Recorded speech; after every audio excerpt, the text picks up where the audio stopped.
Middle east में Israel को घेरने के लिए ईरान ने उसके चारों तरफ एक बहुत बड़ा जाल बिछाया है, जिससे निकलना नेतन्याहू के लिए नामुमकिन सा है। इसका सबसे बड़ा ट्रेलर 7 अक्टूबर 2023 को दिखाई दिया, जब हमास ने इजराइल के ऊपर जमीन, आसमान और समंदर से अटैक कर दिया।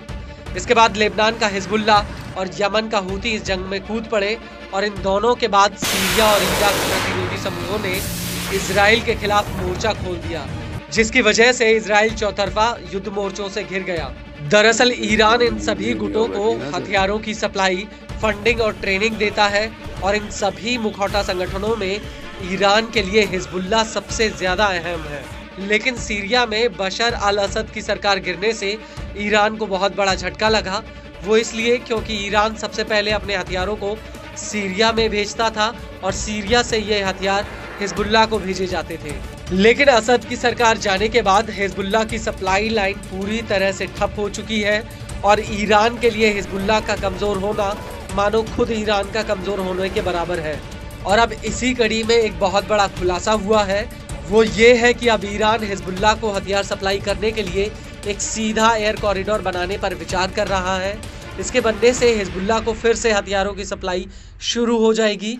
इस कॉरिडोर को बनाने को लेकर तेहरान में हिजबुल्ला के साथ बातचीत भी चल रही है, जिसकी वजह से पश्चिमी देशों की चिंता बढ़ गई है। पश्चिमी देशों को आशंका है कि सीरिया से अपनी सप्लाई लाइन खोने के बाद ईरान एयर कॉरिडोर के जरिए हिजबुल्ला को हथियार भेजने की कोशिश कर सकता है। इसके लिए ईरान लेबनान के बेरूत एयरपोर्ट पर एक लॉजिस्टिक हब बनाने पर विचार कर रहा है, जिससे ईरान से हथियारों को सीधे लेबनान में उतारा जा सके। वहीं दूसरी तरफ इजराइल का कहना है कि अगर ऐसा होता है तो हिजबुल्ला के साथ युद्ध विराम समझौता टूट सकता है, और अगर ऐसा हुआ तो इससे इजराइल और हिजबुल्ला के बीच युद्ध की आग फिर से भड़क जाएगी।